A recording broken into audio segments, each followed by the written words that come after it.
नमस्कार आप सभी को। मेरा नाम है अशोकवीर यादव एडवोकेट और मैं आप सभी के लिए लीगल एडवाइस पर वीडियोस लेकर आता हूं। मेरे चैनल पर बहुत सारी लीगल एडवाइस करने के लिए वीडियोस पड़ी हुई हैं, आप उन सभी को देख सकते हैं। और किसी भी व्यक्ति को कोई भी लीगल एडवाइस के संबंध में कोई भी मुझसे जानकारी लेनी हो तो मेरे दिए हुए नंबर पर आप संपर्क कर सकते हैं। चाहे वो केस आपका डोमेस्टिक हो, चाहे वो लड़ाई झगड़े का हो, चाहे या फिर वो आपके किसी भी बड़े बलात्कार वगैरह का हो, मर्डर का हो, किसी भी चीज़ का हो। आप किसी भी प्रकार का कोई भी लीगल एडवाइस अगर लेना चाहते हैं तो आप मुझे दिए हुए मेरे नंबर पर आप व्हाट्सअप कर सकते हैं, मैसेज कर सकते हैं, फ़ोन कर सकते हैं मुझे आप। तो चलिए आज हम बात करते हैं इसी के संबंध में कि आज की जो वीडियो है वो किसके बारे में है। तो आज की वीडियो उनके बारे में है जो बेचारे पति अपनी पति से प्रताड़ित हैं, पीड़ित हैं और किसी न किसी प्रकार का वो आने वाले समय में या फिर अभी 498A यानी कि दहेज उत्पीड़न का मुकदमा झेल रहे हैं या फिर उन पर होने वाला है या फिर हो गया है। इन सभी सवालों के जवाब मैं आप इनमें दूंगा, इस वीडियो में दूंगा कि अगर आप पर कोई भी 498A का मुकदमा अगर आपके पास हो गया है तो आपको उससे किस तरीके से बच के निकलना है। और ये जो जानकारी है ये 101% टेस्टेड है। टेस्टेड मतलब समझ रहे हैं कि ये प्रयोग की हुई चीज़ है जो कि मैं आगे आने वाली वीडियो में बताऊंगा। आप इस वीडियो को लगातार पूरी एंड तक देखें।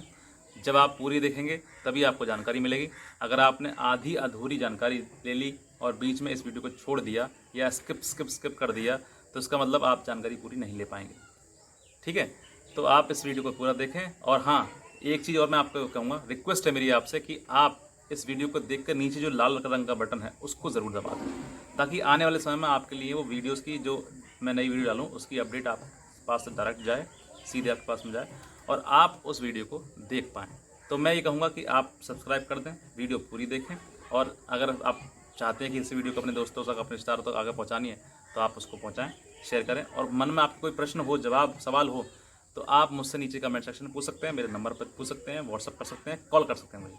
ठीक है सर, चलिए हम बात करते हैं अपनी वीडियोस के बारे में कि अगर आप पर आपकी पत्नी 498A का मुकदमा कर देती है, क्यों कर देती है, ये बहुत सारे कारण हैं। इसके मैं अलग सेपरेट एक वीडियो बनाऊंगा।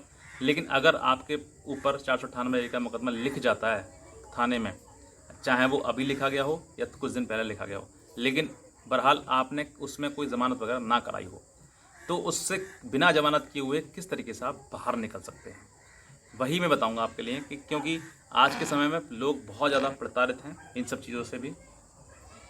और आप देखोगे कि कोर्ट में ज़्यादातर केस जो है, एक समय हुआ करता था कि ज़मीन जायदाद के केस चलते थे पैसे सबसे ज़्यादा, और आज ज़मीन जायदाद के केस ख़त्म हो गए हैं। आज सबसे ज़्यादा केस यही हैं, डोमेस्टिक, पारिवारिक, घरेलू झगड़े, इन सब चीज़ों में।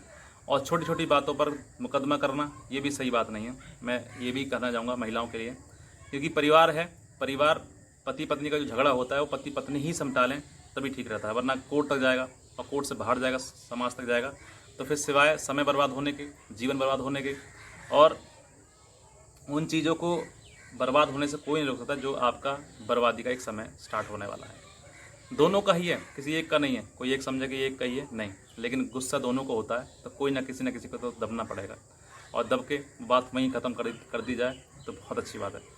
वरना कोर्ट कचहरी केस में जीवन समाप्त हो जाता है। कोर्ट केस कभी ख़त्म होता है लेकिन जीवन ख़त्म हो जाता है।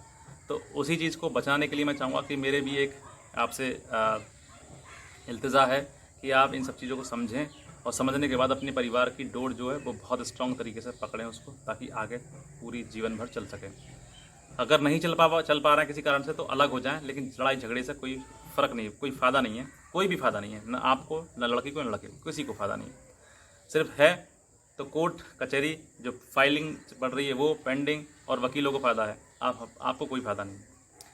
बहरहाल मैं इसके बारे में बताऊंगा कि अगर आपको पास में केस जो हो गया है, अगर 498 का आपके पास में केस, आपके ऊपर केस हो गया है, तो आप उस तरीके से किस तरीके से निकल कर बच सकते हैं। सबसे पहले ये ध्यान रखना है कि हमारे पास जो 498 का केस जो हुआ है उसमें ना ही तो हमें बेल करानी है, बेल नहीं करानी, क्योंकि बेल कराओगे आप तो फंस जाओगे, फिर आपका कॉन्सेप्ट ख़त्म हो जाएगा। बेल कराने से पहले तुरंत अगर आपके पास हुआ है तो आप कुछ किसी वकील से राहत ले सकते हैं। आपके पास में नोटिस वगैरह आएगा, पुलिस भी आएगी गिरफ्तार करने के लिए आपको, तो उन सब चीज़ों से बचे रहें। और आप अपनी हाई कोर्ट अपनी जो FIR है उसकी certified copy high court approach करें। हाई कोर्ट अप्रोच करेंगे तो यहाँ पर तो जो आपकी प्रोसीडिंग चली रही है वो चलती रहेगी, लेकिन हाई कोर्ट में जब आप अप्रोच करेंगे और वहाँ बताएंगे सर, क्योंकि कोर्ट भी मानती है ये बात, पुलिस भी मानती है, और जो करते हैं मुकदमा वो भी मानते हैं कि ये 99% झूठे मुकदमे होते हैं। सब कुछ पता है, सबको पता है, बात कुछ और होती है। मुकदमा 498 का दहेज मांगा है मुझसे, घर में मार पिटाई किसी बात पे हो सकती है। आपस में जब दो पति पत्नी रहते हैं तो क्या झगड़ा नहीं होता? कौन सा ऐसा घर है जहाँ झगड़ा नहीं होता? झगड़ा होता है, हर जगह होता है, लेकिन कुछ चीज़ों को गलत तरीके से पेश कर देते हैं कोर्ट में झूठ बोलकर, जो कि ये इन सब चीज़ों को अब पुलिस भी जान रही है, कोर्ट भी जानती है, इसलिए पति को भी रिलीफ आसानी से मिल जाता है।